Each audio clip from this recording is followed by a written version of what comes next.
Good afternoon, everybody. As Dean of the Wharton School, it's my real honor to be part of this event this afternoon and to welcome you all to it. The chair of my board at the Wharton School is a guy called Mark Rowan, who's a co-founder of Apollo Private Equity, one of the most successful private equity firms in the world. And Mark likes to say these days, analytics is everything. Data and analytics are everything. So he says, finance is analytics, marketing's analytics, HR is analytics, analytics is everything. And I think that's absolutely true. I want to share with you the latest example of that I got just this morning. I was in New York for a fintech conference, and one of the new fintech firms is lending money to Major League Baseball players before they can become free agents, which is a risky thing because you've got to predict their contracts. How do you do that? You do it using analytics. So I was listening in a fintech conference, I was listening to a presentation on something called WAR, which is spelt war, but is pronounced WAR. And WAR is wins above replacement, which is the value of a baseball player. That did not exist even when Moneyball was written as a book under 10 years ago. So analytics truly is everywhere. Now let's pivot to Wharton. It's a great thing that Wharton is known all around the world as the finance school. That's pretty good brand association for us. But Wharton is also the analytics school. And it's really thanks to a couple of people who are instrumental in this event today. One is my friend and colleague, Eric Bradlow, who now is the director of something called the Wharton Customer Analytics Initiative, which should have good branding on the stage. But the second person is Art Bilger, who is not only a proud Wharton alum, he's also a member of our board of overseers, and it was him close to 10 years ago who really pressed Wharton into becoming more of an analytics-based institution, which was a natural move for us because Wharton is a very analytical place. Okay, now for our students at the Wharton School, the world is their oyster, and analytics is just an opportunity for them. And Wharton's a pretty big place by business school standards, but we only have about 5,000 full-time students at the school at any one time. What about the rest of the community, society, the country? People who don't get the opportunity to come to the Wharton School. What are they worried about? They're worried about the conjecture that robots, computers, AI are going to steal all the jobs. And it's that tension between the opportunity of technology and the concerns about the dislocations of technology that led Art to found WorkingNation, the mission of which is to spread throughout society the benefits that are so evident to the kind of people who come to the Wharton School to be students. Now, how do you ensure that the benefits of data and analytics are widely spread? I'm in higher education, so I believe education is part of the answer. But it can't just be degrees. We think that a concept like lifelong learning is going to profoundly change not only what the Wharton School is, but society as a whole. If we don't continually update skills and techniques to meet as technology changes, of course people are going to be left behind, but we don't want that to happen. And of course, universities and higher education institutions can't do this on their own. We need lots and lots of partnerships. We need partnerships with community organizations. We need partnerships with firms. We need partnerships with government. So why are we all in it together? Why are you all here today? I think it's because technological innovation is arguably the defining characteristic of our time. You know, the other one is probably globalization. In my adult lifetime, I think they're clearly the two biggest things that have happened in the world. They both bring enormous opportunities, but they also bring lots and lots of dislocation, and with that dislocation comes emotional responses, uncertainty and fear. That's why the bridge that WorkingNation is trying to build between the opportunities that technological innovation and analytics offer and the benefits of those things to all of society. That's why building that bridge is so important. That's why WorkingNation is so important, and that's why I'm so pleased that the Wharton School is partnering with WorkingNation on this event. Having said that, it's time for me to exit the stage. My last responsibility is one I do with real joy, which is to introduce the founder of WorkingNation, proud Wharton alum, overseer of the Wharton School, and my friend Art Bilger. Thank you. Thank you. Good afternoon. Thank you all for coming. This is really a very exciting time for clearly WorkingNation, and I think the Wharton School as well. As Jeff mentioned, I am an alum. I graduated in the 70s from Wharton, and then went on. I've done many different things, starting in the investment world, and then ultimately the media world, and then the technology world, and also the education world. And it is because of that background that much of this came together in my head, starting about 5.5 years ago, when I started thinking about what could be the most critical issue facing our nation, and that is a potential massive structural unemployment.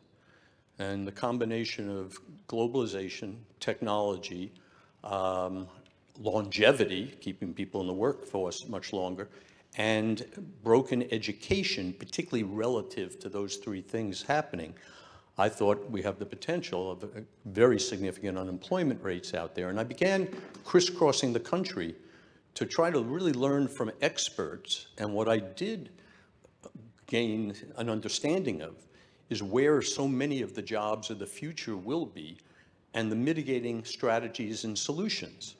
And solutions being largely created by corporations, not-for-profits, academic entities, and local government.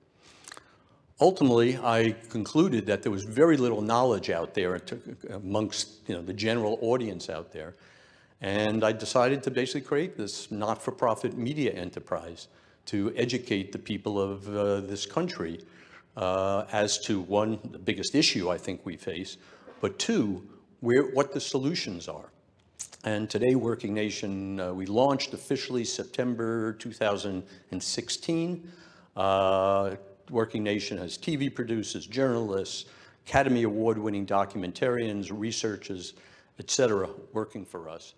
And today we are, we've got a fair amount of reach out there. Now, 4 strategies that we follow. One is storytelling via video and all, and that's telling a solution. 2, town hall events, such as this. And not only do we invite an audience like you to come to this, but we film this ultimately for TV broadcasting. 3rd strategy is journalism. 4th strategy, we'll get a start very shortly, podcast.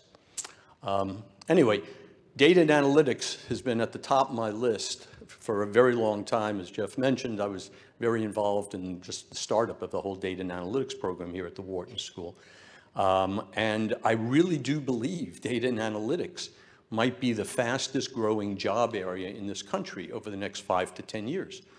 Because there won't be an aspect of business, government, or the not-for-profit world that isn't driven by data and analytics. And today we have largely, a very significant vacuum. So I couldn't be more excited about, one, the Wharton School taking the initiatives that it has, and it's really speeding up its involvement in this whole area. And 2, I couldn't be happier to be here, speaking to all of you.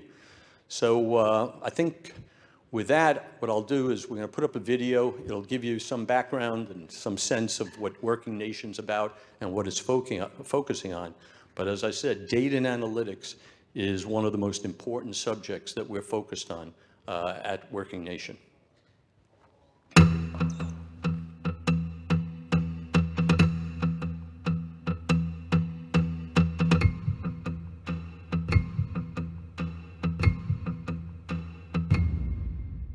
We have another gut-wrenching story about the middle class and its workers tonight. After I was let go, it was complete and utter shock. I have to come up with another plan, and I don't have one. There's a problem that's coming, and it's coming very quickly.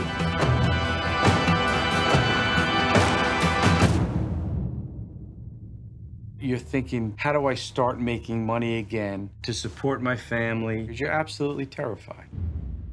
In 2016, WorkingNation was formed with one mission: to raise and elevate awareness, finding and sharing solutions to the unemployment crisis facing our country.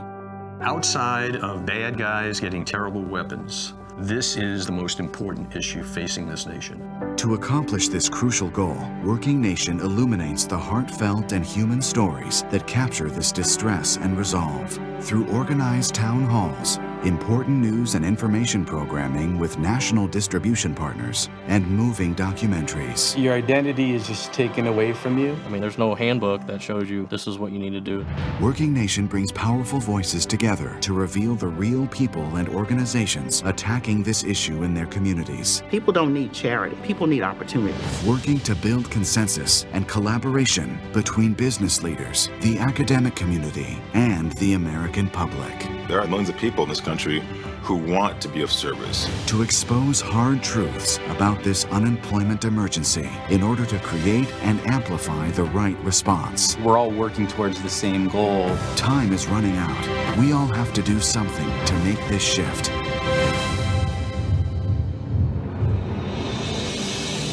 WorkingNation. Please lend your voice and get involved now.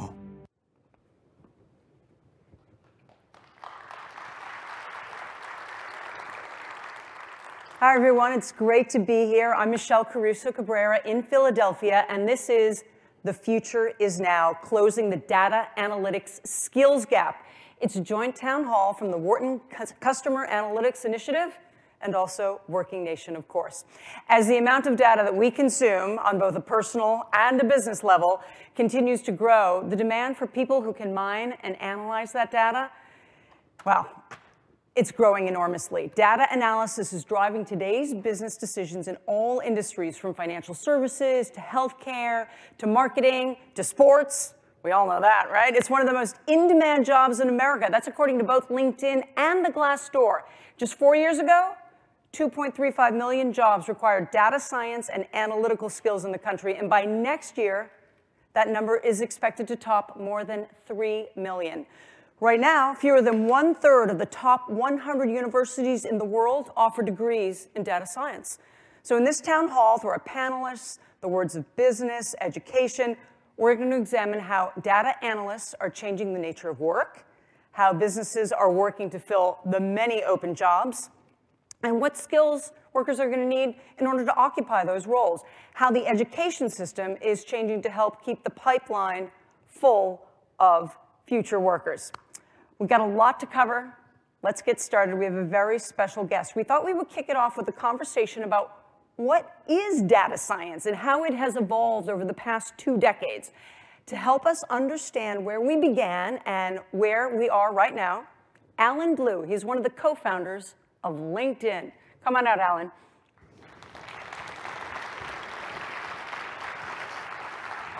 So good to have you here. Have a seat. Tell us how it all got started, Alan.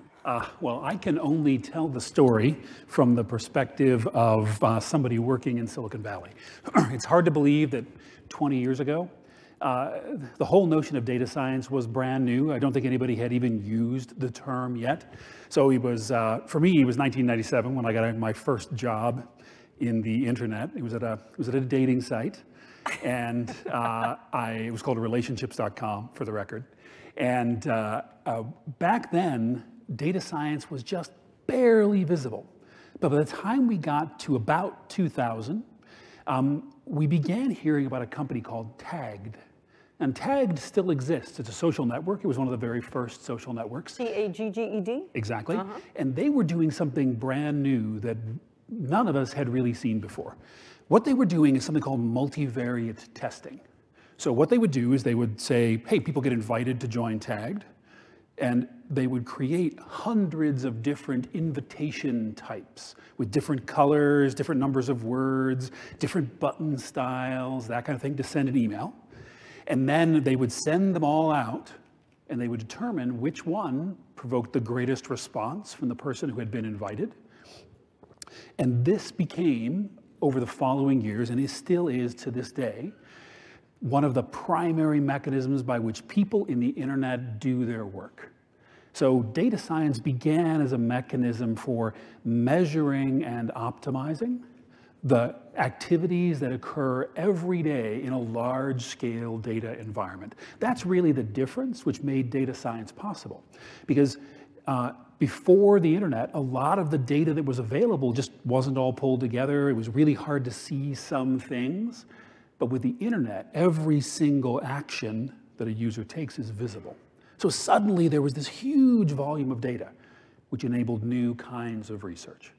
So fast forward a little bit, we founded LinkedIn in 2003. And by the time we got to 2005, what I like to think about as the second half of data science came into play. So the first half was doing this kind of real-time analytics of something which was happening, how people were using the product. But the second part was about building products for people to use. And the one we started with at LinkedIn was called People You May Know, which is not a very great title. We're not very good at titles at LinkedIn. Well, everybody gets it. But everybody gets it. Right. So if you've logged into LinkedIn, we recommend to you people, here are people who you should connect with because we think you know them from a previous job or from a school or some other relationship. This is an example of the second half of data science, which is about machine learning and algorithm development. So what we did is we had this large amount of data, and we were able to build systems which would predict for a user, for an individual user, what that person might actually find valuable. So these two together is very much how I think about the world of data science. And I'm happy to say that we saw a bunch of it occur right there at LinkedIn in the very earliest days.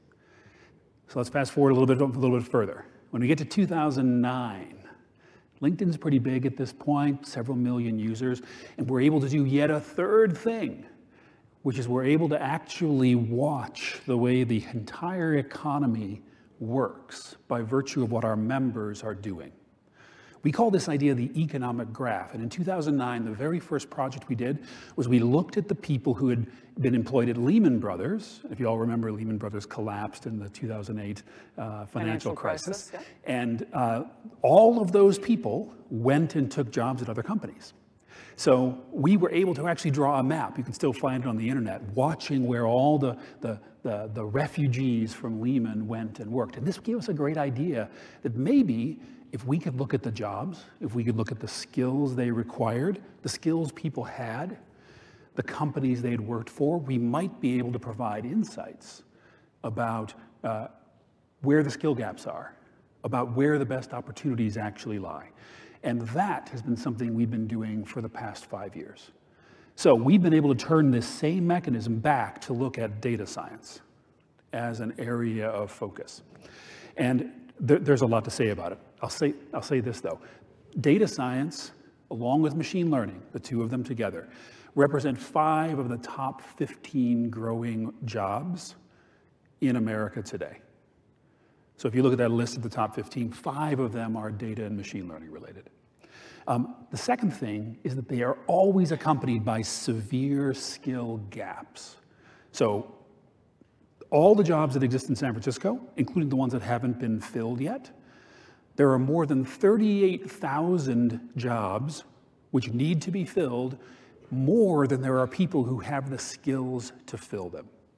So if you're learning data science, however you're actually learning it, whether you're learning it here, or whether you're learning it through some other mechanism or through experience, there is a gigantic skill gap waiting for you out there. We're going to have a TV audience. A lot of people might be novices to this topic. Yes. A lot of people might conflate big data with data analytics. It's different, right? How? So big data is the foundation on which it's all built. This ability to not only see, but also store all the data necessary. Sure. So there was actually a new company which went public, not went public, but went out of stealth today, which talked about storing exabytes of data as a service. And that's exactly what people need to do right now. Big data means I want to store everything I know about my supply chain, or everything I know about how our users use our products, all together so I can look at it in real time, and I can look at it historically over the entire life of the company. That's big data. So way bigger than any data that anyone had ever managed before. Data analytics. And data analytics is the process of analyzing that data and drawing conclusions from it. And machine learning is the process of building algorithms on top of that data to either optimize for particular kinds of outcomes or predict behavior. It sounds like you need a computer science degree to have that kind of job. Do you have to have a computer science? You do not. So in the early days of LinkedIn, we were having a hard time hiring data scientists, the same as today. And data scientists in 2005 and 2006 almost entirely came from the world of the hard sciences. Physics, chemistry, et cetera. Biology, and so forth. And that is still the case today.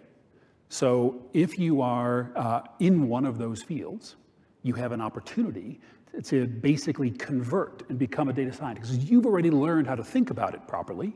You just need to learn the tools. I think that would be a big help when it comes to increasing the number of women in data analytics, right? Because when you look at computer science degrees, they're almost all men. Yes. But when you look at the hard sciences, it's a much more even breakdown, isn't there? It really is, and this is a major topic. So right now, there are 4 men working in data science for every 1 woman, data science and machine learning. And that happens to be about what the proportions are in the world of computer science. And what's even more worrying about that difference is that the male roles tend to be more management roles, more leadership roles, and the female roles— higher paying? Good question. I don't have the answer to that. I don't actually know. I bet. But then the female roles are more about research, more about teaching. So there's a real gap to be filled there. But you are absolutely right. The balance when you look at biology or the balance when you look at physics, those are actually, the gender breakdown is actually roughly 50-50. Really? So that's an opportunity to not only hire a bunch more data scientists from a place that you didn't know you could probably get them, but it's also a way to close that gap. And closing that gap is really essential. We talk about how important it is, what a great opportunity this is for people, but let's not forget how important machine learning and data science have become. They are part of everything. If you have your phone, the latest iPhones and Android devices have chips in them which are specifically focused on driving machine learning on board the actual phone.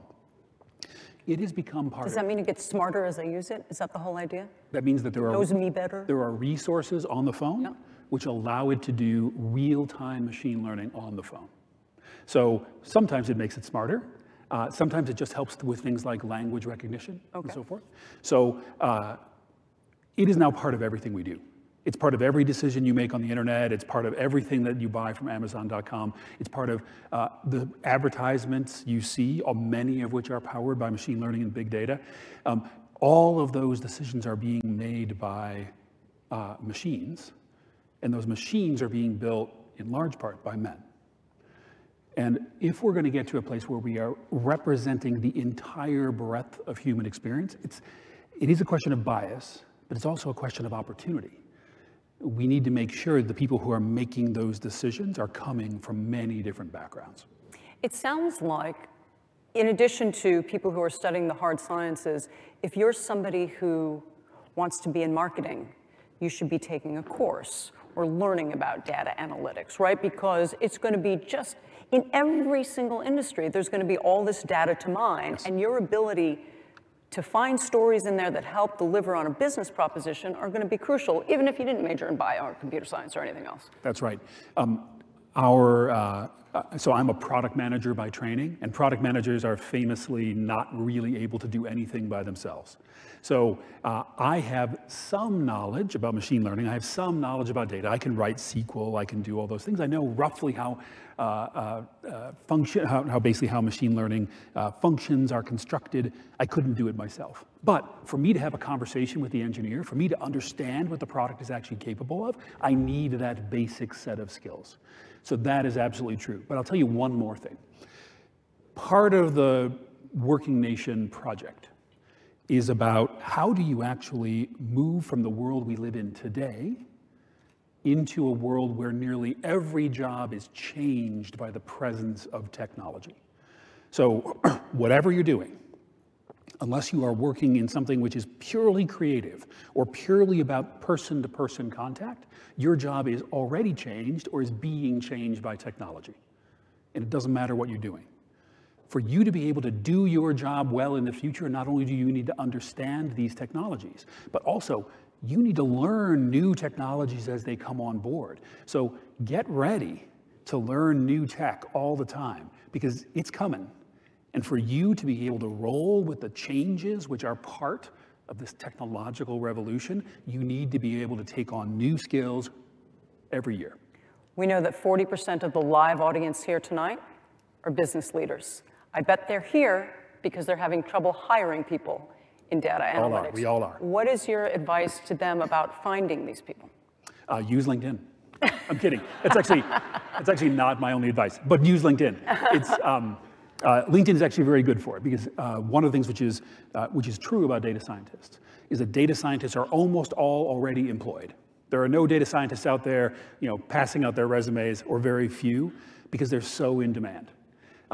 So if you are looking for a data scientist, I think one of the most important things you can do is you can say, is my company something, I think there are two cases.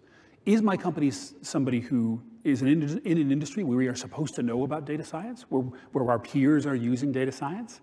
And if so, you need to establish yourself as somebody who treats data science as a first-class citizen. So if you're working on marketing and you're not using data science, you need to change that internally so that somebody looking at you from the outside can say, I bet that company gets it. Second thing, and this is an amazing opportunity for people who are doing data science. 3-4 years ago, data science was limited to just high tech and software, right? Everything was in this very narrow pipeline around the internet, around the places where the data was actually available. But in the last 3 years, we have seen massive growth, 15x, 20x growth in industries like education and marketing and manufacturing for data science-based jobs. And if you are a data science person, you may actually be interested in going to one of those industries and being the first data science pioneer. A pioneer. You have an ability to go to some place where nobody's using data science and to get them on the clue train. Because it's really, really important for every industry which has the data upon which you can build data science to be learning about it and taking advantage of it. You can attract great people to come run it if you take it seriously and you're in one of those industries. I'm going to use that line in the future, get on the clue train. Alan, it's great chatting with you. Alan Blue, founder of LinkedIn. Thanks. Don't move, don't move. We're going to mine a little data of our own tonight. At this town hall, WorkingNation is introducing our first WorkingNation live poll. We've partnered with a company called Dial Smith to ask select audience members their perceptions about data analytics jobs, the skills you need to get them, how the education system is evolving to help job seekers get those skills. So we've handed out about 100 of these Dial Smith handheld devices that you have in the audience. The dial on the front goes from 1 to 5, with 1 being strongly disagree with the statement, 2 being somewhat disagree, 3 being neither agree nor disagree, and 4 being somewhat agree, and 5 being strongly agree. So using that 1 to 5 scale, we're asking our Dial Smith audience if they disagree or agree with the following statement. Employers easily can find data analytics job applicants who can both mine data and tell business relevant stories. Start voting. Don't move, we're going to show you the results after the break. Not just the results of the live poll, but lots more coming up here on this special town hall with WorkingNation when we return. I was a kid when Inroads began. This would have been the mid-60s, very tumultuous time in American history. My dad would have inner-city kids come spend the weekend at our home, which was in this suburban Connecticut town, quite an odd thing. But nonetheless, he was unwavered. I remember coming home from college and finding out that my dad was going to leave the corporate world and start Inroads. In fact, Inroads headquarters was the chair in our living room. He took a bunch of school buses to the March on Washington. Free at last! last, free at last. Thank God Almighty, we are free at last. He was changed forever.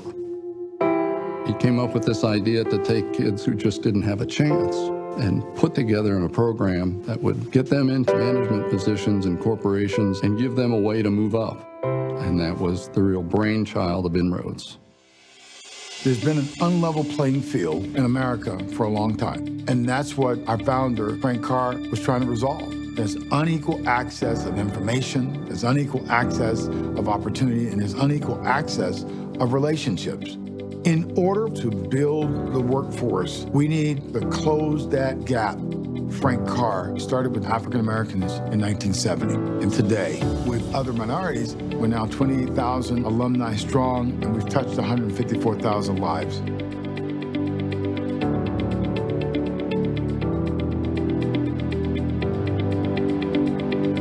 Growing up with a single mother in a traditionally Indian background was challenging for me. No one in my family had been to college in America. No one had experienced the internship process. But in college, I realized that my background was actually an opportunity.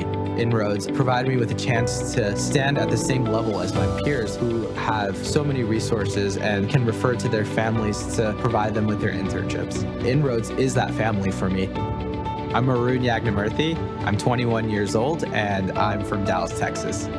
What initially caught my eye about Inroads was the corporate sponsors. I'm actually interning at Procter & Gamble. Procter & Gamble is one of the largest purveyors of consumer goods in the world. Diversity in the workforce is important because if you have a workforce that fully reflects the society, then you have the greatest range of possibilities for innovation, for creativity that really fuels the growth in the company. Inroads is one of the original leaders in opportunities for diverse individuals. It's important that companies like Procter & Gamble continue to infuse that kind of talent in order to not just be successful in their companies, but to be contributors as part of the overall society. He sought Fortune 500 companies like an arrow going right for them. He knew they had the funds, he knew that they had the expertise. He needed their partnership in developing Inroads.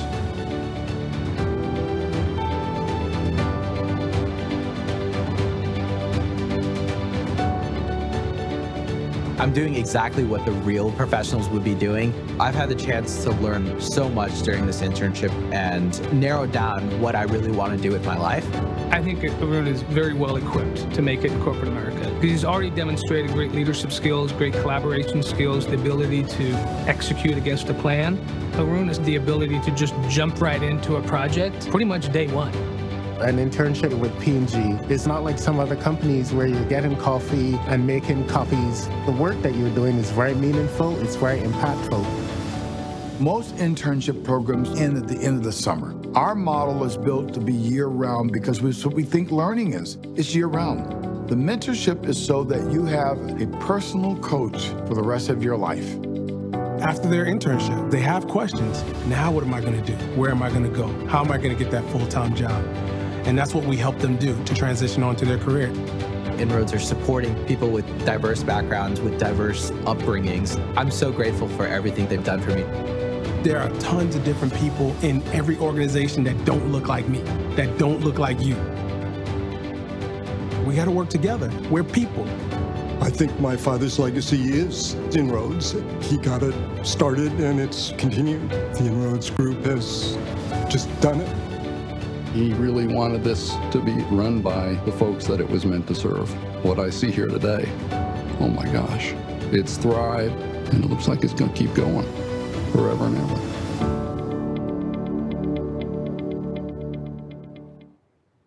Welcome back to The Future is Now, closing the data analytics skills gap. This is a WorkingNation, the Wharton Customer Analytics Initiative town hall here in Philadelphia. Sports generates a massive amount of data, much of which goes unmined and is never analyzed. In an effort to encourage teams to start taking a closer look at this wealth of information and to encourage job seekers to think about a career in sports data analysis, the NFL gave outsiders a look at all their internal data. The inaugural Big Data Bowl competition launched in December, and it invited college students and professionals in the analytics field to analyze and rethink trends and player performance and innovate the way football is played and coached. The response was impressive, with more than 100 submissions, and among the finalists was a group of students from the Wharton School of the University of Pennsylvania. Abraham Weiner, although everybody calls him Audi, is their professor here at Wharton, and he's here in the audience. Good to have you here. Right there in the front row. Tell us about the Big Data Bowl and why these kids are participating and what they're learning from it. So they're participating because they love sports and they love statistics, and the two have come together in my class for about a year. It's a seminar that I run about sports and sports analytics and actually sports research. So when they heard about the Data Bowl coming NFL, they just jumped all over it. And they put together a submission in about 3 days, and were amazingly fortunate to become finalists. And can you give us a teaser as to what they discovered or what angle of the data that they worked on? Well, the data that was presented to them was spatiotemporal tracking data. So essentially all the information about what the players on the field are doing at any given time calculated over 10 times per second. So our team and actually one other student from the School of Engineering, Eric, who's right over here, was able to extract from that information the routes that the receivers were taking and try to figure out which types of routes are more effective, which produce more completion rates, and ultimately have a higher expected point valuation. So they're finalists, right? When are the finals? The finals are tomorrow, so 3 of the 4 members of the team are actually already in Indianapolis at the NFL Combine. So today and tomorrow is where all the professional athletes or future professional athletes are displaying their skills, and in the back rooms, the analysts are also displaying theirs. This is a perfect example of how nearly every industry is interested in data analytics and what it can do for them, right? I would guess, although sports has been in this game a bit longer than other people, because particularly baseball, as Dean Garrett mentioned earlier, has been on top of the data revolution a lot earlier than anyone else. We wish them the best of luck. It's fantastic. I certainly do. Thank you so much. You're welcome. So before the break, we asked our Dial Smith audience how much they agreed or disagreed with the following statement. Employers easily can find data analytics job applicants who can both mine data and tell business relevant stories. Let's take a look at the results. Okay, overwhelmingly, strongly disagree. That's the biggest percentage that we've gotten. Somewhat disagree. Very few people actually disagree. So clearly there's a reason to be holding this town hall today, because there's a desperate need to fill this pipeline and get people into those jobs that are out there and unfilled. So how can businesses build a bench of very smart data analysts that can both source the data and at the same time build a bridge to telling a business story that can be easily understood by key executives that can take action on that data? What strategies are businesses using to recruit and retain the best data and analytics talent? To help us expand our thinking on this challenge that we face today, join us in welcoming Ravi Kandakonda. He's Senior Vice President of Marketing Strategy and Planning for Comcast. Bhushan Sethi is Partner and Joint Legal Leader for People and Organization for PwC. Come on out, Ravi. Come on, Bhushan. Steve Kern is the Deputy Director of Quantitative Sciences for the Bill and Melinda Gates Foundation. Kevin Mahoney is the Executive Vice President and Chief Administrative Officer of Penn Health. And Zvi Gal is the CTO of Morgan Stanley. Great to have you here. Thanks for having us. The first thing that strikes me is the breadth of the kind of companies here. Media, consulting and accounting, a foundation doing nonprofit work and philanthropic work, finance, obviously, right? I mean, there's all stuff here that everybody, every single industry already proof is using data analytics. Ravi, let's start with you. In Comcast, what do you need data analytics for? Sure. Obviously, it's a very important area for us as a business. And the way I think about the space and how it it's evolving, there are three key characteristics. Number one is the volume. The volume of data that we are collecting across our businesses on the NBC side, on the distribution side, as well as our universal theme parks, the amount of data that we're collecting is continuing to increase. Then the second dimension is velocity, the rate at which we are collecting that has been just exponentially growing and will continue to do so as Internet of Things and other things come into play. As a result of which, the third dimension, which is complexity. So when we look at all of these dimensions and trying to make sense of what does it mean to solve business problems, how do we leverage this to drive better customer experience or better outcomes for our partners or the company, it's about how do you explain that complexity and how do you not only do the data analysis part from a volume perspective, but also explain what it where to spend money for advertising and marketing and things like that? Absolutely. So yeah. we spend, from a marketing standpoint, we're one of the largest media advertisers in the country. That means how do you allocate spend between the traditional channels like TV versus digital channels that are up and coming whose value is not yet proven? How do you make the case and how do you build that ecosystem that it will prove? That's a key differentiator and is a competitive advantage that the sooner you're ahead of the curve, the better our outcomes will be. Svi, I think everyone assumes that data analytics happens in finance. Is there more to it than the obvious stuff that we know about when it comes to trying to analyze companies or trying to analyze trading and flows? Where at Morgan Stanley are you building the opportunities for data analytics? So data, in reality, if you look at Wall Street today, we are in banking, but we live and die on information. That's all there is to it. So we use data analytics and data science in quite a few different ways. One which is defensive. In cybersecurity, we're trying to identify anomalies. We're trying to identify threats and behaviors that should not be there. So there are a lot of things that have to do with that.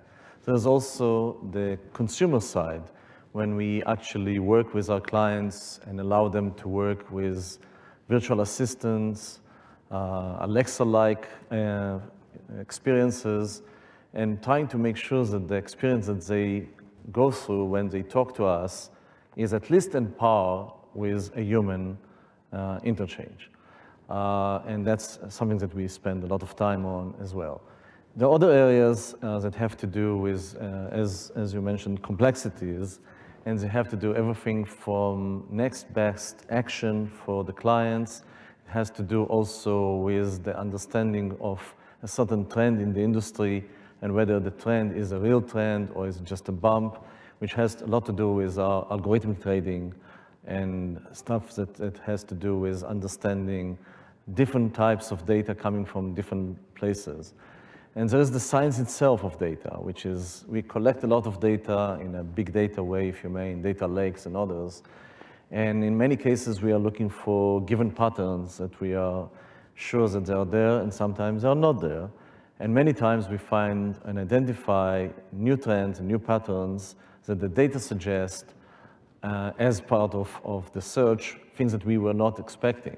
Mm-hmm. And that actually helps us understand both our clients' behavior and predict their behavior, as well as the same with companies and other areas in the industry, such as corporate actions, as well as government regulations and stuff as such. One of the things that we do in regulations is trying to learn from the different regulators around the world as they are creating new regulations, especially in areas that are new to them, such as cloud, etc., and try to understand not what the regulation is right now, but as we see it evolve, what should we expect, and as such, we are trying to be ready. So data is the blood of Wall Street. Data analytics is the oxygen of Wall Street. Speaking of looking at data all over the world, Steve, the Bill and Melinda Gates Foundation does great work all over the world. How are you using data analytics to achieve the goals of the foundation? Well, our goal at the foundation, one of our phrases is that we are impatient optimists. So we are trying to get to answers to questions that are of importance to our organization as quickly as possible. And we want to be efficient with the investments that we make in grants and in contracts and partnerships with our external collaborators. So we try to use the data that's generated from those investments to help make decisions, learn new insights, to tell us this is a direction we might want to go to next, or subsequently continue to push on in some of the areas that we're working around global health, in global development, and also in our US programs.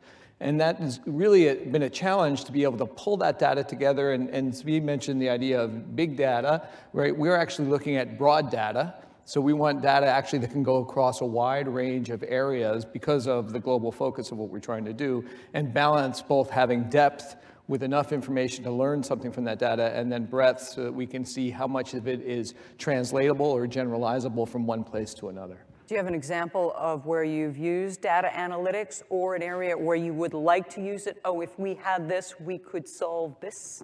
Yeah, so one of the areas that we've been using data analytics a lot is to look around challenges that contribute to growth stunting.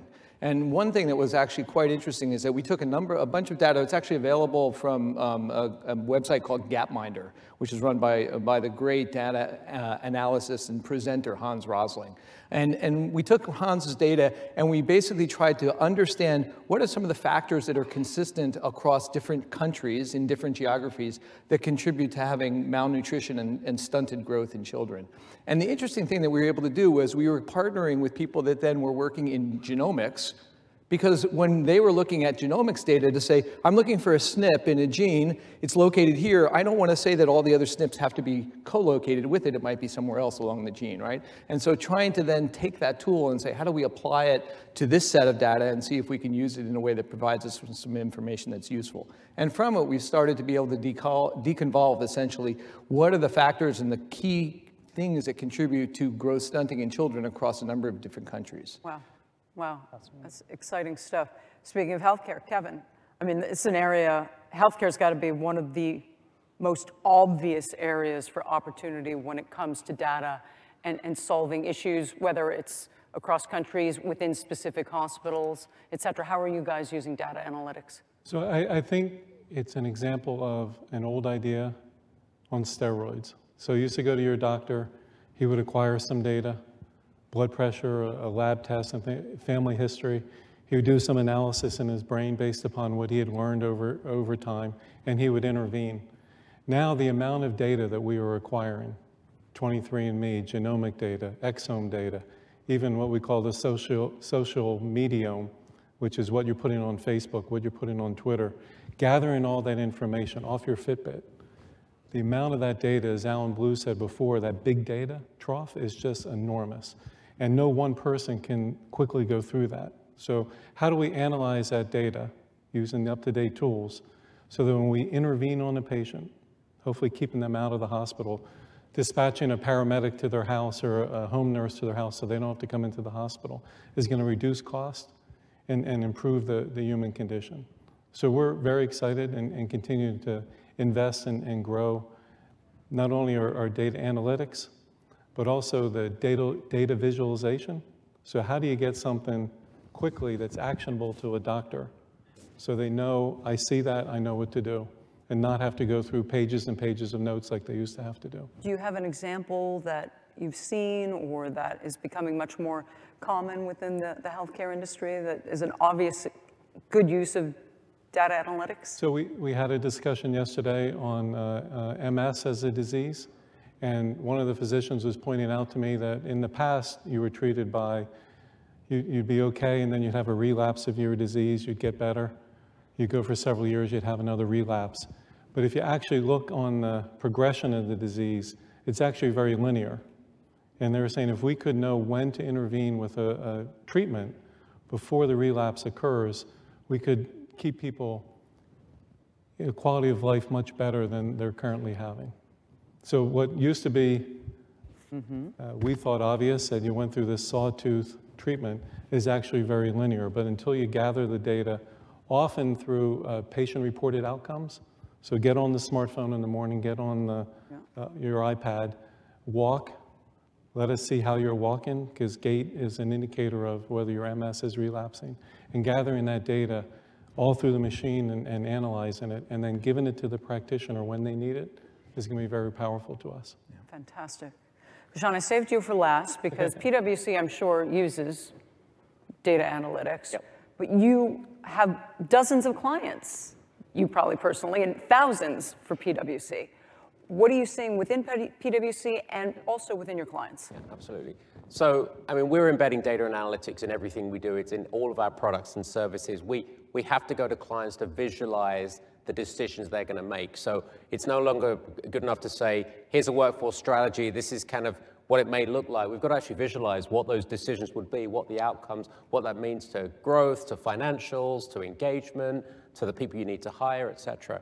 The other thing is, what we're doing is we're building analytical skills. We believe that we're obviously hiring depth of data analytics teams, and there are definitely some of those folks, but we're democratizing it. We're saying that 55,000 people in our organization in the US need to have a base level of data and analytics skills. That's necessary, but not sufficient. If you don't couple that with business acumen, the right ability to communicate, influence, relationships, you need the whole package. But we really are taking the point that was made earlier that everyone, whatever your role, has to have a base level of analytics. How are any of you finding it easy to hire people in data analytics? No, not a single one. No. It's all a struggle for all of you. So how are you solving that? What do you do? Well, one of the ways that we're working on that is essentially trying to collaborate with universities to try to look at opportunities where we can work with students who are coming out of analytic backgrounds, statistics, engineering, but not just those areas as well, because you actually need people with subject matter expertise to partner with them. Actually, one of the things that Trevor Mundell, who's my boss at the Bill and Melinda Gates Foundation, says, there's nothing more dangerous than a bunch of data analytics people left alone with the data.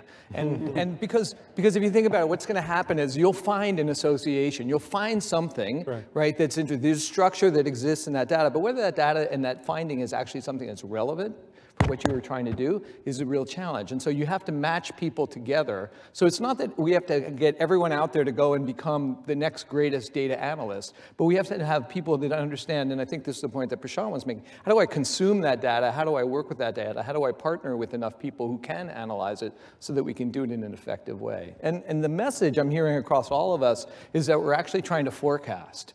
Right? So we're all trying to predict what's going to happen next, learning from what's happened in the past, because that's how we want to be able to intervene in the system in a more efficient way, whether it's healthcare or an investment or in training and in opportunities with customers. Yeah, and the other way I also think about it is, if you look at those three dimensions that I was talking about, volume, velocity, and then complexity, if you're trying to find someone who does all three of those, it's very hard, right? That's where majority, I mean, those obviously, if you are that, then so you're a unicorn, and obviously you command a significant amount of money, so great for you if you are. But if not, what you do as a company is you start looking at who are the folks who are really good in looking at the data and curating it so that we can hand over to the next one.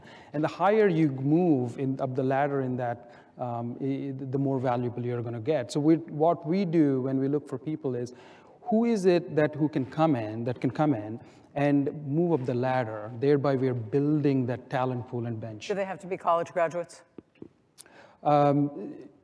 Yes, at this point, yes. But I think hopefully that will change in the future, because it will, the reason I say yes is because the quantitative rigor that you would need, the critical thinking, critical reasoning skills that you would need, you build that through your college degrees.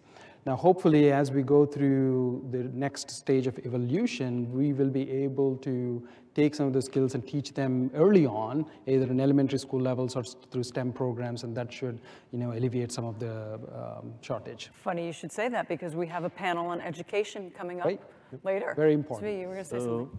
We have, what we do, we have a program which is called the TAP program, where we hire students that graduated from school, and there are several hundreds of them every year. And what we do there, we teach them basically the stuff that they need to know to work for us. Now, you would assume, and rightly so, that the majority of those students will come from STEM. We also found out that people that came from liberal arts background, especially when it comes to data and the different ways to look at data, are a great fit. So that's one of the things that we encourage people from the different types of schools to actually join us.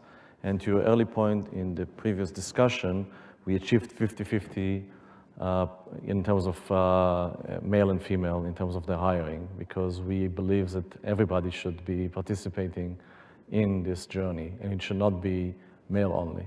So if somebody majored in history or English, they could still Absolutely. be a good data analytic person? Absolutely, and not just in data. They could have a fantastic career in technology and in IT. You don't have to be a computer science graduate. Of course, it helps because you have a head start, but as long as you have the right mindset and willing to learn, we found that many of the students that came from different liberal arts are actually flourishing in the company, doing extremely well. And I would add to that, we're seeing a lot more organizations, even in the US, mid-career, saying, how do we reskill some people to give the base level of data and analytics, access to visualization tools, incenting them to do that, either in the organization or with outside firms, and kind of bringing that back in. I got to believe over the next few years, data analytics is going to be so prevalent. It's like digital. Everyone's going to have a base level of it, and we're going to see more and more of that. So I think the pipeline of universities, and it's really important, but thinking of especially with the longevity of the demographics in the workforce, if people are going to be living to 100 and working till 80, there's going to be a lot more need to kind of reskill as you go. One of the things I love, if I could just build on that about the healthcare environment, is we have high school graduates, college graduates, PhDs, postdocs. You run the gamut of education. I think Dean Garrett said it initially, everything's going to become analytics. So even if you're a technologist, you're going to be in data analytics, your focal point might be more narrow than some of the big data we've talked about. But we have 39,000 people that we need to train in data analytics. We try to do that through our Penn Medicine Academy. It's not just certificates, it's retraining and constantly, how can the data explosion help you do your job better? We're going to take questions from the audience, so I want you guys to start lining up. We're going to have a few more questions up here, and then that'll give you time to come up to the microphones so that you can also pose some questions, not just me. If people are thinking about applying for these jobs, what should they be telling you about themselves and their skill sets, either if they're a fresh college graduate or if they're, to your point, somebody who's mid-career and retraining? What do they need to say about themselves to convince you that they can do this kind of job? So how they've solved complex problems? Because we're staring at this as if the data's all there and we've got the tools and it's just about interpret and visualize and tell stories. But it's messy. In large organizations, it's really messy. The data's in a really bad place. It doesn't reflect reality, whether it's product, customer, or workforce. And being able to go and interrogate that and go kind of clean that up and invest in the technology and tell the right stories and then analyze and do some of this kind of great insight that we've been, as an industry, looking for the last 25 years as we've been talking about data. I think that's an important skill.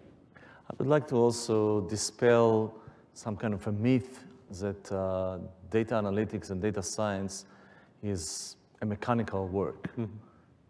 It actually requires a lot of creativity. It's not just, you run an algorithm, what you find, you move it forward, etc. You need to know what you're looking for. You need to look for patterns that may or may not exist there. And that's one of the reasons that I mentioned before, that people from liberal arts background can actually do well because they write stories. They can think in a different way, in a more abstract way. So that's another part of the way to think when you look at it from this perspective. So I think that for us, what we are looking for are people that actually have this level of creativity. But most important is they have the passion. The passion to learn, the passion to better themselves, the passion to actually apply their abilities to their work. We found out that the people that do the best, not just in data analytics, anywhere in technology, are the people that actually really like it. They really want to do it. It's not just a good paying job. It's something that it's fun to do.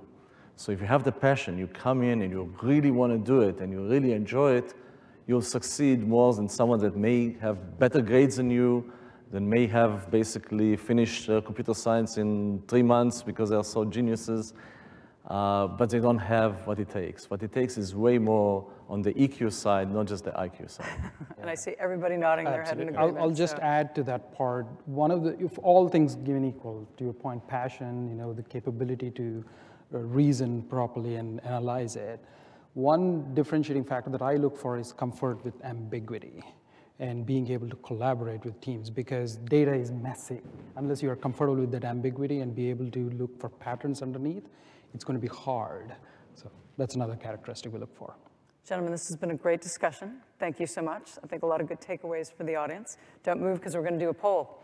Okay. Time for another poll of our Dial Smith audience. We've handed out 100 of these Dial Smith handheld devices. So, using the 1 to 5 scale, we're asking our Dial Smith audience if they disagree or agree with the following statement. You need a strong background in computer science to have a successful career in data analytics. Use 1 if you strongly disagree with the statement, 2 if you somewhat disagree, 3 if you neither disagree nor agree, 4 if you somewhat agree, 5 if you strongly agree. After this discussion, I'm guessing what I think most people are going to answer, but we'll find out. The results of our Working Nation live data poll coming up, and a lot more when we return.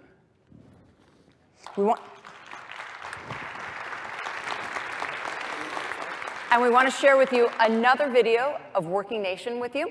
This one is about how an innovation computer training program that gives prison inmates a skill for when they are released. Take a look. Have you ever wanted something so bad that you were willing to risk everything that you had in order to make room for the thing that you wanted the most? Have you ever wanted something so bad that you were willing to look past the naysayers and hold on to the thing that you wanted without never doubting that sooner or later it would come? I've been working here about 6 months, and every time I park in the parking structure, I could see the whole ocean. And I remember those times I was in prison and felt so suffocated. Now I feel the breeze and it feels amazing. It doesn't get old for me. My name is Charles Anderson. I'm a software engineer in Los Angeles. The incarcerated population in the U.S. is an absolute untapped resource. The dedication you get from these folks is huge. This is more than a job. This is a life mission for many of them, and that was really the impetus for starting the Last Mile.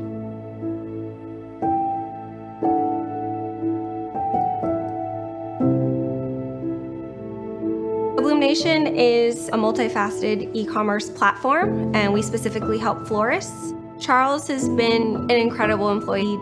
He exemplified the kind of qualities that we wanted for that person that we were hiring. I didn't know his past. He told me his story, and I was floored. My father was very abusive growing up. My mother tried to stop my dad, but that would only make matters worse. I seen the devastation on her face. It broke my heart. My fear for my father slowly started turning into anger. At the age of 14, I joined the gang. At the age of 19, I was incarcerated for 10 years. I felt my life was over. I have these crimes on my record, no education. Nobody's ever gonna give me a chance. Nobody's gonna give me an opportunity. The last 2 years that I had left in prison, I decided to take the last mile, and it was the best decision I've ever made for my life. 75% of those who are formerly incarcerated are unemployed within the first year. Without employment, there's more chance that when they come home, they'll go back. We believe that having a job is the key to successful re-entry and breaking the cycle of incarceration. We're teaching people how to be free before they get out, to actually meaningfully impact what this person is going to do for the rest of their life, how they're going to be able to support their families. This is absolutely important. No matter where you are in this country, people who are incarcerated, they return to you. And how do you want a guy to return to your community? Do you want a guy who's been sitting in prison, hardened by just the environment? Or do you want a guy who has some new skills and hope that he can take care of himself and his family? Which guy do you want coming home to you? It's not just Silicon Valley and California where you're seeing technology, it's the middle of the U.S. that has this appetite as well. Indiana, like most states, has grappled with a recidivism rate that is too high. When you hear about a program that has a 0% recidivism rate, you start to wonder, how'd they do that? This has given people the skill set to get a job, a meaningful, fulfilling job where they are contributing to the bottom line. And for many folks, have never had that before. I have not had a lot of employment in my past, and I'm worried about my future. I want to be a productive citizen when I go back into society. The last mile, what it is for me, is the last mile of my incarceration. It is what I will build my life on when I leave here. While incarcerated, graduates of the Last Mile Works can actually earn the market wage which they can save, so when they walk out the gate, they'll have money to restart their life. There's a website that I'm developing that introduces people to help each other out. When I thought about having the site built, I didn't think, oh, I need to get some inmates. Where can I find them? It just sort of happened very organically.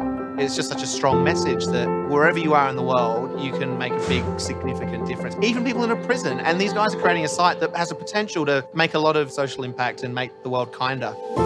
These are people that want to work. These are people that have to work doubly hard to make sure that they can provide for themselves and their families. A lot of the guys that I went through the program with, they're shining stars in their organizations. If you want a shining star, hire a formerly incarcerated person.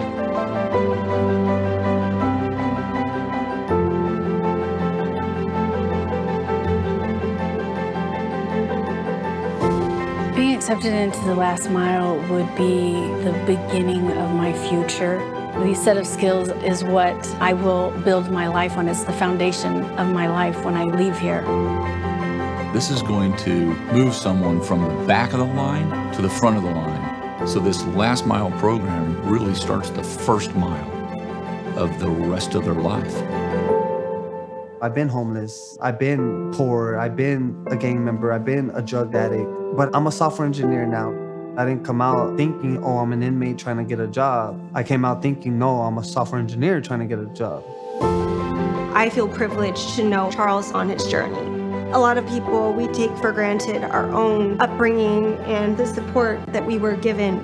He didn't have that. If he's come this far, think of what he can do now that he's got more support. He's going to do great things.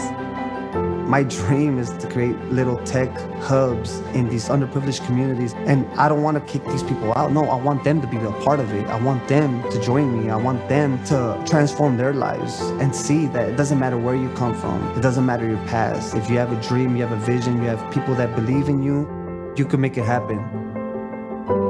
One day you was bold enough to ask yourself the question, what if? What if we started to treat our last mile as if it were our first steps in reconciliation? What if? What if my life can be something other than this? What if?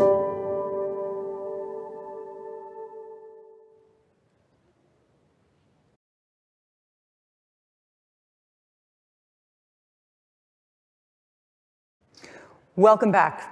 Before the break, we asked our Dial Smith audience their views of how much they agreed or disagreed with the following statement. You need a strong background in computer science to have a successful career in data analytics. Let's take a look at the results. Strongly disagree, 44%, the biggest number. And based on the last conversation, that makes a lot of sense. Somewhat disagree, 32%. 5% those think that they still need some kind of background in computer science. That may be true now, but our previous panel seemed to think that's going to change pretty dramatically. We've learned that it's important to differentiate between the emerging world of big data and data analytics as specialties in themselves. And the question that we need to explore is, how do we develop a broad workforce that has data analytic capabilities that also include people outside the field of data science? To take us through this conversation, we look to Burning Glass Technologies. This is an analytics software company that has cracked the genetic code of the ever-changing labor market. Armed with the largest and most sophisticated database of labor market data and talent, Burning Glass is known for their use of real-time data to inform careers, define academic programs, and also shape workforces. We're very excited to have with us here on stage Matt Siegelman. He's the CEO of Burning Glass Technologies. Good to have you here. So great to be with you. When we say Burning Glass Technologies has all this data, why is that? What are you doing with it? What is it, so the audience understands? So we're very lucky to have a unique view on what's going on in the job market. We go out and we collect millions of job postings every day, hundreds of millions of people's resumes and career histories, and then what we do is we translate it to a common language. Think about all the different ways that there are of describing the same job.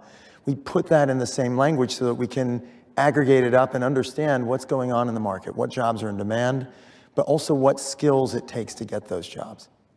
When you look at the last question that we asked the audience about computer science degrees, do you need to be a computer science expert to get a job in data analytics, or where can people who have a different set of skills get these jobs? Well, I think the answer is strongly no. But that's because I think it's important to differentiate between jobs in data science and data analytics and jobs that need data science and data analytics. Thus far, a lot of our conversation has tended to focus on the former, on the rapidly growing demand for data scientists and others whose careers are focused on data analytics. And those jobs are growing incredibly fast. Just to give a quick data point on that, in 2010, there were 150 job postings for data scientists. Last year, there were almost 25,000. Wow. So tremendous rates of growth, but the much bigger story here is all the jobs that are jobs we've long been used to thinking about, which are increasingly demanding people to have data analytic skills. To put that in perspective, in 2012, there were only 12 occupations with heavy reliance on data analytic skills, comprising about 270,000 jobs. Last year, there were 33 occupations with heavy demand for data analytic skills, comprising almost 1 million jobs. So that's a much bigger rate of, even though the rate of growth may be a little slower, the number of jobs whose DNA is essentially getting rewritten by data analytic skills is much bigger. To give some examples there, you may think about marketing people. I was going to say every marketing manager in the world in the future is going to have to know about data Absolutely. analytics, right? Think about it this way. When we all know people who are marketing managers and marketing analysts, they often went into that field because they're right-brain people. But today, marketing is about being able to manipulate and analyze customer data. So you take a marketing manager, she's getting paid $71,000 a year. A marketing manager who has a skill as common as SQL skills, the ability to build a customer database and query a customer database, she's making $100,000 a year. That's a huge gap. Exactly, but at some level it's a huge gap, but another way to think about it is it's a very small gap. In terms of the dollar amount that she's making, it's huge and there's a great return on investment. But fundamentally, the difference between a marketing manager and a marketing manager with SQL is just a couple of skills. And so what really this reveals is that a basic principle that we all learned in Economics 101, which is arbitrage, plays out in the job market. And you remember arbitrage, it's that whole buy low, sell high thing, right? $71,000, it doesn't cost me $29,000 to learn SQL and make 100. Are there jobs out there that you think the leap is easy to make from doing one to the other? I think maybe a website designer, somebody who is really into graphics and being creative, it seems like that might be a natural person who could acquire a few more skills to go to data analytics. Do you see what I'm saying? Absolutely. I think there's a range of these jobs, and especially when you look at data analytics as being not an occupation, but as being a skill that is transforming a lot of jobs that we're used to thinking about, then there are these kinds of examples all over the place, in marketing, in finance, and life science, and yes, in fields like web development and graphic design. What's the piece of advice you would give to people who are just graduating or thinking about making the leap or want to do exactly what you just said, go from making $70,000 to $100,000? One of the things I think it's really important for us to think about when we think about the demand for data science and analytic skills and what it means for somebody in her career. This is a skill set that exists at really kind of two levels.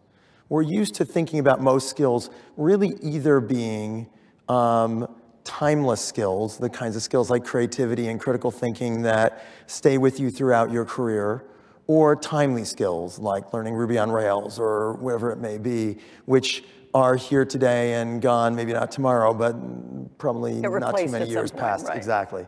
What we're seeing is that this is a skill set that exists at both dimensions. On the one hand, data analytics skills are absolutely fast growing, but also fast changing. So interesting to look at of top data science and analytics skills that are in most demand today. What you'd find is that that list is very different from what they were 5 years ago.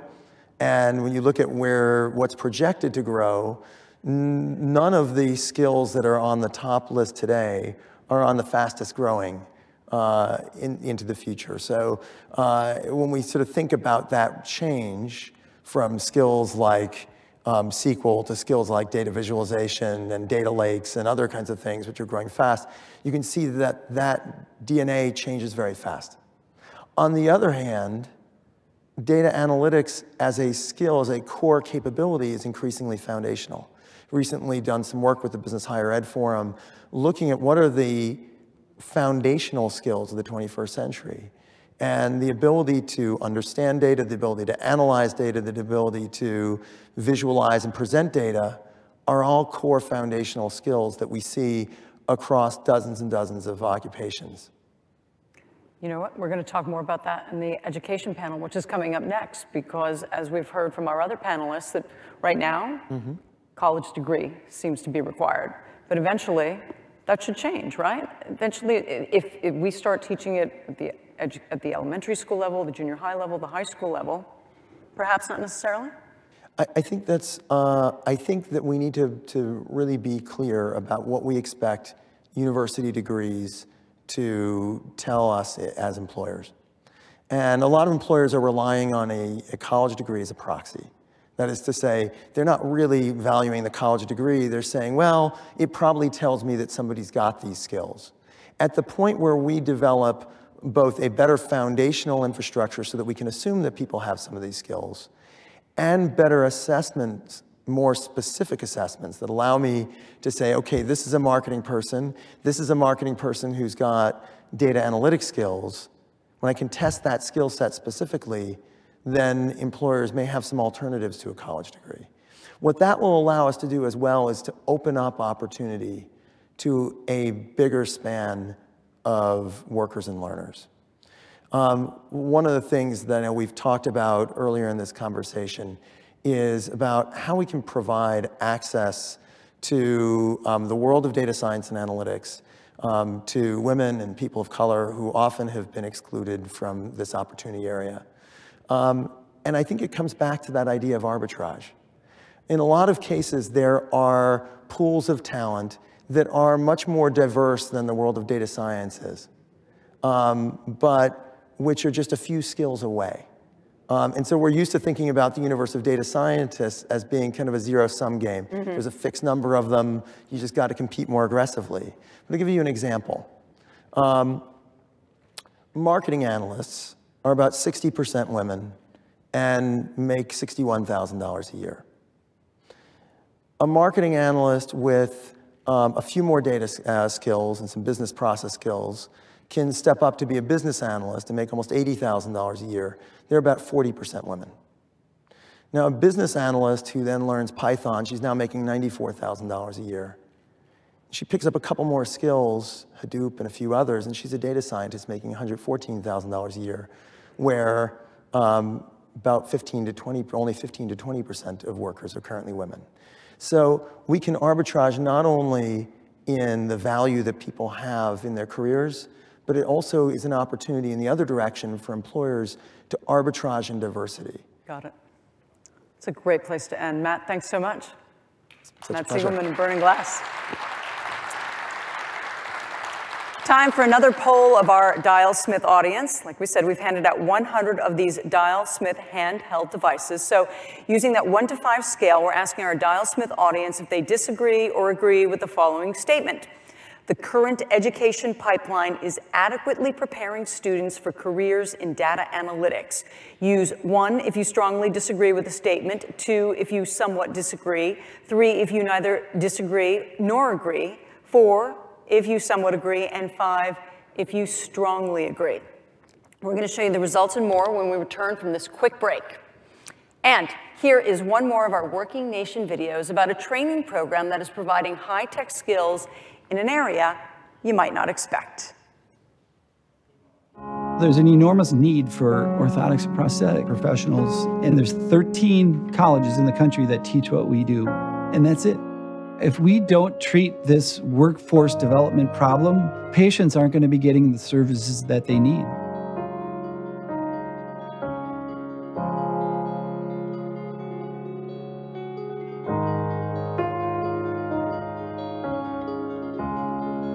The orthotic and prosthetic profession seems to be an outlier in medicine. We are the highest trained clinicians worldwide. With the onset of new technologies and the increasing aging population, the increase of diabetes, the demand will only increase. The limiting factor is the schools. We can't get enough people into the profession to even come close to managing that population. If we can get more people into the schools, the profession is limitless. I am a mother of 4 and also a grandmother of 1. I've had a lot of jobs. It wasn't necessarily something that I had a passion for. It was something that I did to pay the bills. If I'm going to be taking my time away from my family, I want it to mean something. And being in the medical field, being in the healthcare field, what I do means something to a lot of different people. My name is Amy Bucci, and I'm from North St. Paul, Minnesota, and I'm in my 3rd year of the Orthotics and Prosthetics Assistant Program at Century College. Within orthotics and prosthetics, we have the technician level, the assistant level, and the practitioner level. There was a number of individuals working as assistants, but they had no formal education. The industry as a whole got together and said, we need to have formal education for assistants. Students can either focus on the technical piece, direct patient care, or they can get a blend of the mix by being an assistant.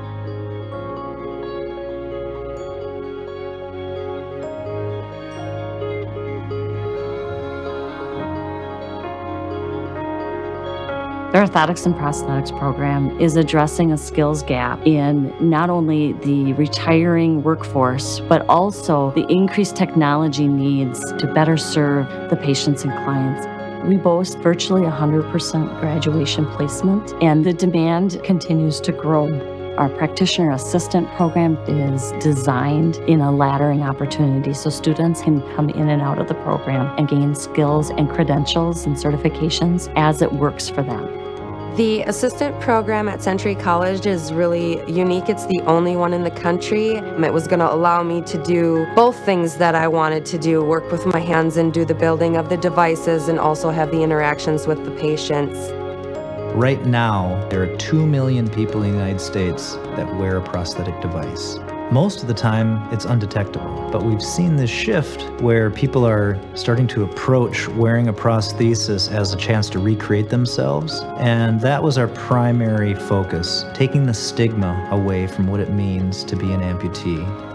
I started swimming when I was 3 years old.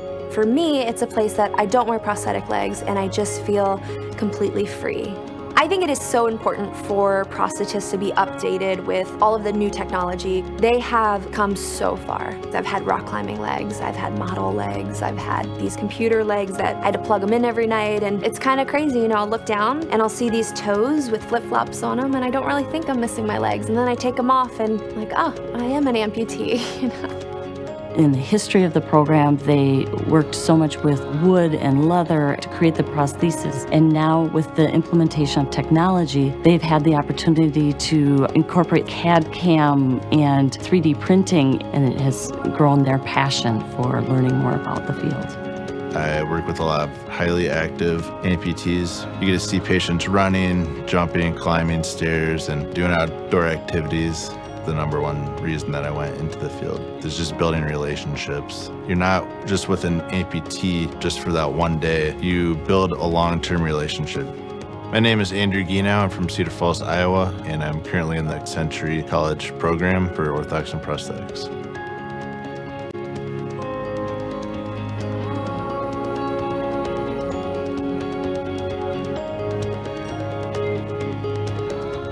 I was injured in Iraq while in combat operations. A roadside bomb went off essentially right underneath me, and from the force of that blast, I have been a double amputee since. The very first time I was meeting my prosthetic engineer, I said, my friends wanted me to be in their wedding. They need to know if I can walk down the aisle. And they said, well, how soon is the wedding? I said, it's about 3 weeks away. They looked at me and said, well, you do the work, we'll make the legs. Let's see if we can get there. I'm proud to say that I took my first steps and walked down the aisle with my wife for their wedding. There are days that I had definitely been in even tears talking with my prosthetist. So having a prosthetist who cares and having that relationship is key. The fact that people want to go into this field who might not even be missing a limb, that is so exciting, and that is really what it's all about, people who care and want to make a difference. The thing I love about this field is working with patients and building those relationships. Being able to earn my degree and help people each day, I think is the coolest thing. In orthotics and prosthetics, I can provide a prosthetic limb that really changes somebody's life and really improves their quality of life, and that's very special. It makes me happy that she's going to help people because some are really struggling right now. She knows what it's like to be in rough times. She can help because she's been there and done that. Watching her being a mother, going to school, taking care of these guys, the things that she's done for me made me want to be better for her than for them. What motivates me is my family. I want to show them that working hard can get you somewhere, and it doesn't matter that I'm 20 years past high school. It's not too late. It's never too late. If you put in the time and the effort, you can achieve anything. Before the break, we asked our Dial Smith audience how much they agreed or disagreed with this statement. The current education pipeline is adequately preparing students for careers in data analytics. Let's take a look at the results. Shockingly, a large percentage of you believe that you strongly disagree with that statement, which is why we're going to have this panel right now. We're going to take a deeper look at how the education system is preparing job seekers for the demands of the job market. Join me in welcoming Guy Generals. He's president of the Community College of Philadelphia. Jake Schwartz is the co-founder and CEO of General Assembly. Melanie Harris is the Chief Information Officer for the School District of Philadelphia. And H. Patrick Clancy is the president and CEO of Philadelphia Works. Eric Bradlow is the professor of marketing of the Wharton School. Good to have you guys here, and lady as well. Thank you. Yes. Guy, let me start with you. You're head of a community college here in Philadelphia. What did you think of the audience's reaction when they said that the school system in general in the United States isn't preparing students for jobs in data analytics? Are they right? Is it changing? Well, you can't argue with the outcomes, with the data. The data clearly are showing that the number of available jobs are not being filled by trained employees. So I think to the extent that schools are preparing the next generation of workers, that's a question that really needs to be asked in a hard way. What are you guys doing to change that? So there's no one answer. I think that's part of the results of those data. We are trying to find ways to engage students at an earlier point. For us, the issue is access and opportunity. So it's access and opportunity as it relates to those who are capable, have the aptitude, and are college ready, and they're moving through the community college as a means for saving money and to accelerate their career. But then there's the other broader scope of potential employees or students that we're trying to reach by working with the school district earlier, much earlier, through dual enrollment, through our early college model, and specifically trying to challenge them to go into the STEM fields, to find ways to be engaged in the STEM fields. More specifically, in our dual enrollment programs, we do have early pre-computer science programs that we're introducing them to. We will be offering coding programs, summer programs for students that have yet to rise to the college level. And then in the core curriculum of the college, those who are at college, we're infusing some of these issues that we've been talking about related to data analytics and machine learning, not as a program specific, but infused through the curriculum, both in our computer science areas, Students have to take general education courses in Intro to Computer Science, and those courses, they're being introduced to some of these concepts that we're talking about. And even in our health sciences fields, students are exposed to equipment, digital analytics. Most of the equipment, we just spent over $7 million in brand new equipment in our health science fields, and all of that equipment is dealing with issues of big data, data analytics, and the digital visualizations of those data. So we're trying to infuse it, we're trying to grab students at an earlier age, and we're also focusing on a more specified way of preparing students to go into these fields through our computer science programs. Melanie Harris, you've heard the previous panelists talk about how it has to start even earlier, right? What are you doing at the elementary school level? It used to be computer literacy. It's more than that now, right? Well, it is, but I have to say, and we take our titles very seriously, now it's digital literacy. But truly, from kindergarten through 8th grade, we have a digital literacy curriculum. Starting from kindergarten, the idea of teaching patterns, right? Because at the end, coding is all about patterns. So starting with the idea of problem solving at a young age, moving that into computational thinking. And by 2nd grade, we have basic computer programs going on, gamification of coding, working in both the computer science lab, as well as trying to have the teachers in the digital literacy lab working with the math teacher or science or social studies, and how can they co-develop projects. And that's just in the elementary to get them ready for high school. How much are you communicating with the local community and the businesses in the local community to see what they need in order to be able to fill those jobs? Regularly, daily.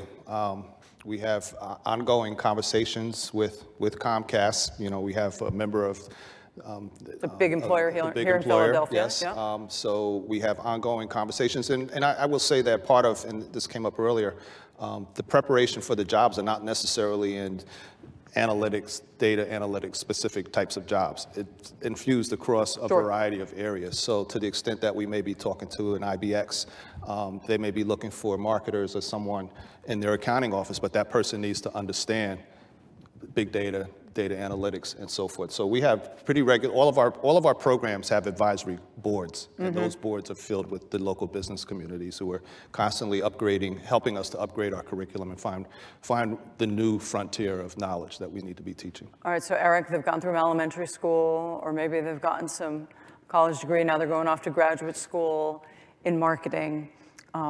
What is happening at the college degree and the graduate degree? And what needs to be happening before they even get to you when it comes to data analytics? Say a couple things about it. First, a lot of people think, so I'm at the Wharton School, obviously one of the hosts of today's conference.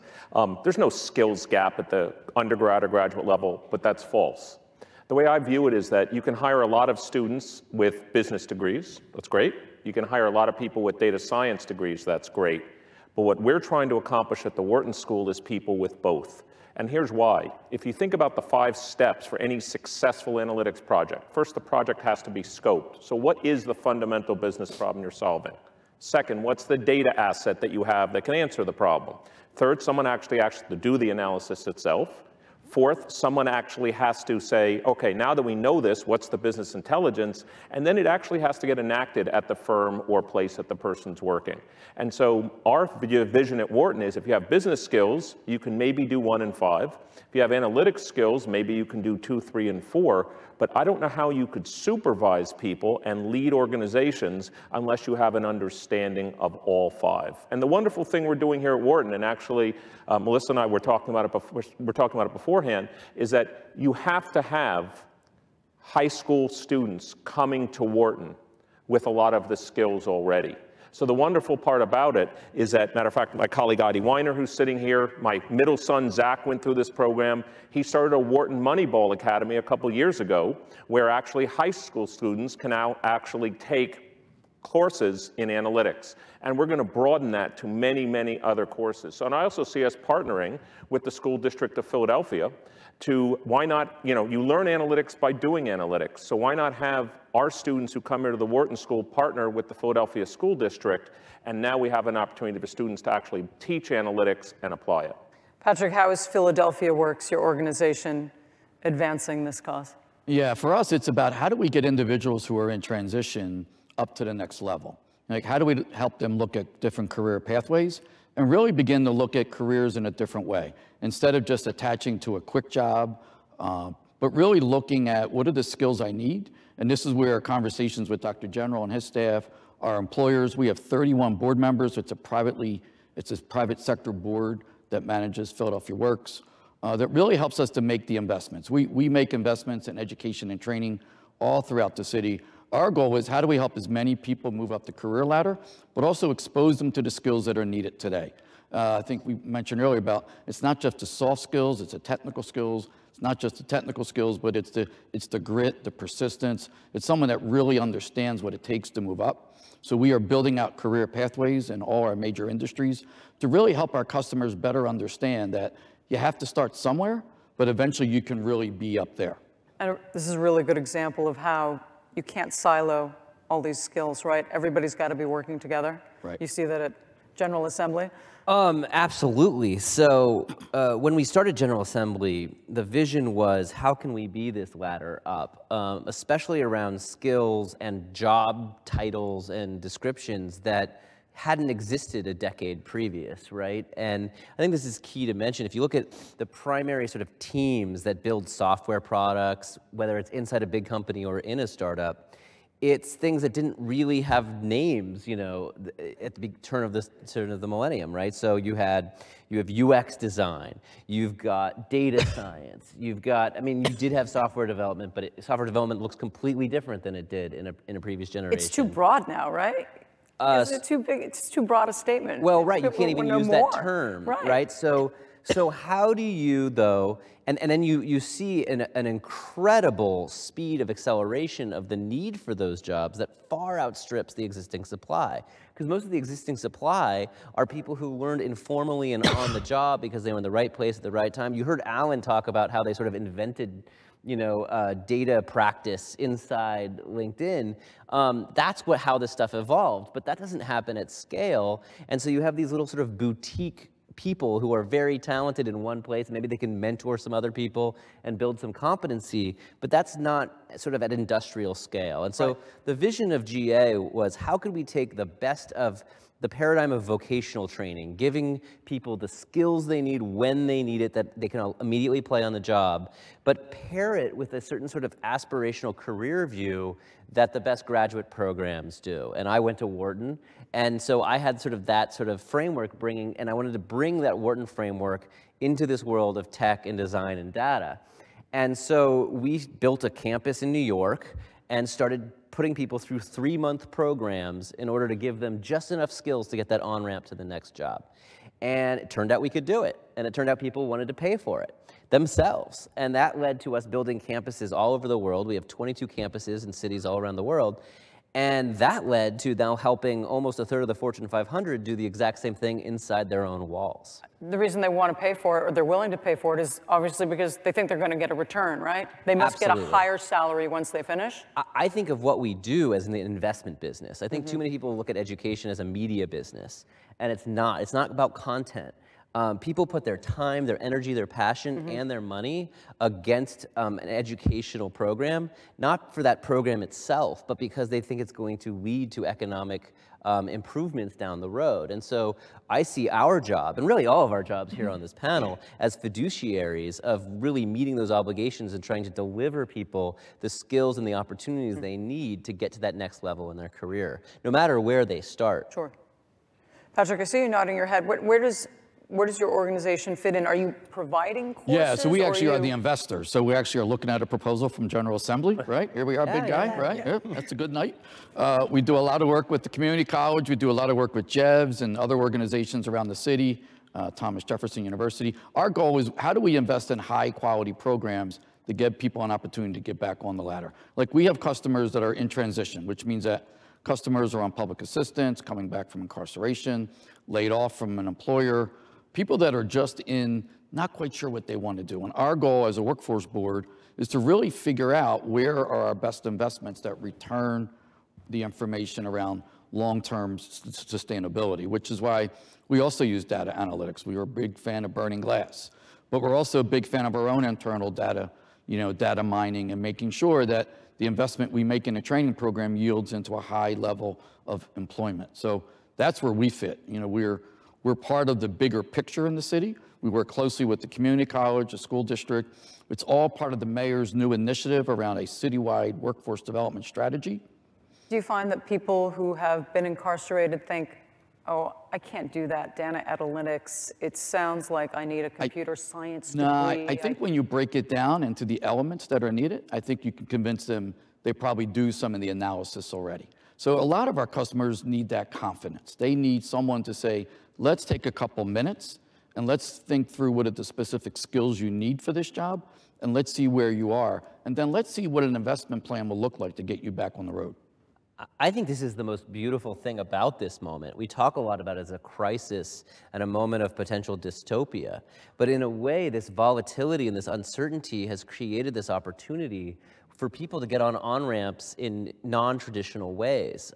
We see a lot of our programs used to source non-traditional students into companies in ways that can, dramatically accelerate the path towards more diversity in the workforce, more people from really non-traditional backgrounds, and we have people who were formerly incarcerated, gone through GA, and now have six-figure jobs in San Francisco. Wow. I mean, the possibilities are really there when you embrace this idea that it's about the skill you can do, not the quality of the paper that your degree is written on. Yeah, I was going to build on what Jake said. I think one of the things everybody on this panel would agree on is this dichotomy that used to exist where I either know nothing or I go get a full-time degree. I think that's a worthless paradigm at this point. I think even students at Wharton, at Penn now, want modularized education. They don't necessarily want to sit through a 14-week course for a skill that they could pick up in 2 weeks or 3 weeks. So one of the things we've done at the Wharton Customer Analytics Initiative is we've offered not-for-credit workshops. I need to know about data science, I need to know about R, Python, SQL. Well, I could take a 14-week course, which many of our students do, or I could come in for 6 hours, 9 hours, 12 hours, come in 3 or 4 weeks. And now I've advanced myself to the next level. So I think one of the things we are all seeing now is it's about modularized education, and also this idea that it doesn't sit in the silo of data analytics. It has to be integrated with whether, as you said, history, mathematics, social science, et cetera. We were talking about that before the panel began. The idea is, do we see data analytics even at the high school level becoming its own track, or should it be integrated? I hope not. No, right, and we're in agreement with that you're going to still hear the familiar titles of Algebra 1, Algebra 2, statistics, probability, classes, and really is more of that integration of that, really analyzing data in a real world problem set type of way that, again, that children are already thinking about. But I said one of the computer science classes that we peeked in on, it was, if you were a Lyft driver, how could you maximize your route for the most return in the least amount of hours? So given a certain data set, analyze that and produce your results. And again, having the kids work in small group settings, that whole collaboration that the previous panel talked about, we're not just producing, programmers that are going to sit in the dark and not have any social skills. I think we all see in this global economy, people need to be able to talk, communicate, collaborate, and compromise. More than ever. More than ever, so that you want to walk out with these skills, but be able to make it anywhere. What aren't we doing right? I think in part the answer to that has to do with we've yet as institutions, and I'll speak from an institutional point of view, we have yet to move away from the traditional way that we consider learning in terms of credentials and degrees and so forth. And I think what he was talking about in terms of modularizing the curriculum is so critically important. It's not about the credential anymore, the seat time, or the 15 hours over the course of a year. It's about what you know and what you're capable of doing. And oftentimes you can modularize, and at the community college we're doing a lot of work in micro-credentials, finding ways through corporate contracts to find those specific skills that they may need. So you get a certificate. So you get a certificate, or you get a micro certificate to go with the particular skill that you have. And the other thing I wanted to mention very quickly is that a phenomena that we're seeing is the earlier panel was talking about the number of liberal arts bachelor folks that are finding ways into the computer science area or into the to the big data area. And we're seeing that quite frequently at the community college, where the BA with English and or history, who's a waitress somewhere, is finding their way back and getting these credentials through our non-credit division of the college, and or in some cases through the credit. So we are able to condense the 2-year degree into a year or 18 months and provide students with an opportunity that already have a bachelor's degree to move forward with the technical degree. Mind if I go, Jake? You please. Thanks, buddy. We've been waiting, so we're kind of like... The thing I would say is I think that having the employers at the forefront is critical. They are the ones that are the recipients of all the investments we make and all the training we do collectively. So really having them be a part of the solution and part of the picture and part of the engagement is really critical. We won't have any success unless we stay closely in touch with the employers. So they come to you and tell you what? Well, they come to us, and what we would do is we work with them on what exactly do they need, and then how do we modularize or customize a program. So we don't want to just do a program that maybe gets somebody a job. We want to make sure that people are going to go to work. So it's making sure the employers are part of the selection of the candidates, but also part of the figuring out what is the real critical skills that are needed. Can you give me an example? Yeah, so we do a customized training program with IT companies. We actually work along with one of our partners in the audience, Jebs, where they do an apprenticeship into a IT career field where individuals, community college do, settle down, big guy. Just saying. I gotta make sure everybody understands that. Great guy, by the way. But yeah, so part of it is how do we make sure that we keep that link together, that we don't just train for training's sake, which is probably sometimes years ago was our concern, but how do we make sure employers are at the forefront? That's one of the beauties, by the way, of being at a university, because students will let us know. If they interview for jobs and then all of a sudden they come back and say, Professor Bradlow, this was great, except I had an interview today where they gave me a test. I mean, my oldest son's a senior in college. Every interview he had, there was actually some sort of test he had to take. They don't, yes, the degree is nice, it got him in the front door, but then here's the test, do you know this?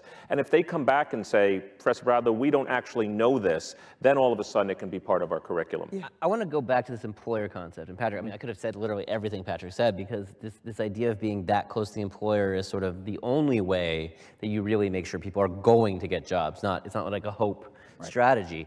But I do think employers, and we spend a lot of time with our employers, is that they have a ways to go. I think we as a society have not fully transitioned from a sort of pedigree view of the world with degrees and this sort of very old world filled with these proxies that don't really describe your skills and abilities but sort of pretend to. And companies, especially really large companies, are really struggling because they struggle to find the talent, but they have all these processes and policies in place that have accumulated over 50, 60, 70 years of how they do things, and that can't change overnight. And so, since we were acquired by the Adecco Group last year, which is the largest staffing company in the world, what we now get this view into is how companies deep in the bowels of HR are trying to affect their own sets of change in order to accommodate a view of the world that is open to non-traditional pathways and to certificates and micro-credentials and more investment-oriented paths of education. But we're not there yet, and it's going to take a while. And this period of dislocation between these different models that are somewhat at odds creates these moments of uncertainty. Also, the very low unemployment level, right? That's got to be one of the biggest drivers. That's a good thing, right? That's what forces companies to look outside the traditional way, the traditional metrics. Melanie, you were going to say something. Bringing it back to some of the challenges, even early on, is training our teaching workforce to turn this around to our students. So, in a lot of ways, our young people are ready for this.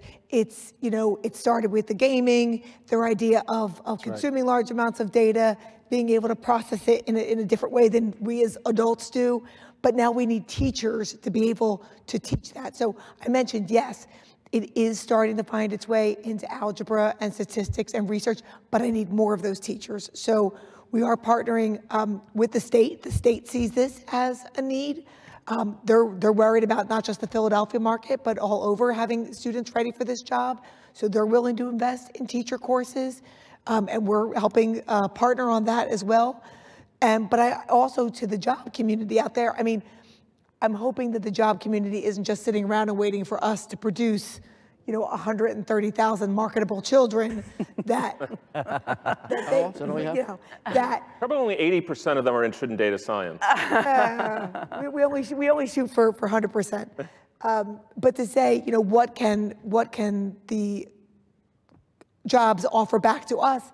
Talking earlier about, you know, can you mentor a student? Can we create these, while our teachers are still working on that skill set, what are the after hours or clubs or supports where they can have access to a data scientist mentor for projects?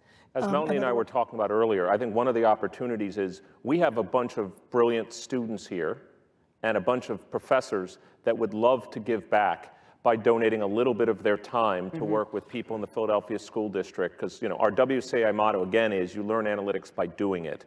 And so how are you going to do it? Well, you're going to do it by working with students, working on real data projects. As I always say, analysis only is hard once you hit the data in a real problem. If you just talk about it, problems seem all simple, until you actually have to clean the data, use it, and then you find some pattern, and you're like, what is that? And so I think there's a real opportunity for partnership between both Wharton, community colleges, the Philadelphia School District. I'm looking forward to it. How about me? Great way to end the as well. panel. This guy's a deal on stage. Well, it's a one-sided deal because we've offered something for free, and all we want back is to help. This has been a fantastic discussion. We really enjoyed it here today. We're going to do one more Working Nation live data poll before we go. So using that 1 to 5 scale with your little handy dial Smith device here, do you disagree or agree with the following statement? I am more likely to send or receive a LinkedIn profile now in lieu of a traditional resume or CV. Use 1 if you strongly disagree with the statement, 2 if you somewhat disagree, 3 if you neither disagree nor agree, 4 if you somewhat agree, and 5 if you strongly agree. And Alan is watching. Yeah, that's right, and he wants to know. Thank you so much. We really appreciate it. Thank you. And we're going to show the poll results here in a second. Thank you. But it was good to have you all here today. Thank you for having us. Appreciate it. Oh, let's get up. Oh, yeah. All right. Are we ready, guys? With the tell me when we're ready with the results here. Okay. Now to the results of our final Working Nation live data poll. The statement was, I am more likely to send or receive a LinkedIn profile now in lieu of a traditional CV or resume. Let's take a look at the results. Neither disagree nor agree is the biggest number. Okay, I find that surprising, but look how many people say they strongly agree, 20%, that they're more likely to get a LinkedIn link instead of a resume. When you add up both somewhat agree and strongly agree, it's a pretty big number. So LinkedIn is really seeped into the jobs economy, as we say. Guys, this has been so great to be with you today. I really appreciate it. Thank you for joining us on The Future is Now, Closing the Data Analytics Skills Gap. It's a joint town hall from the Wharton Customer Analytics Initiative and Working Nation. I'm Michelle Caruso-Cabrera. Good night.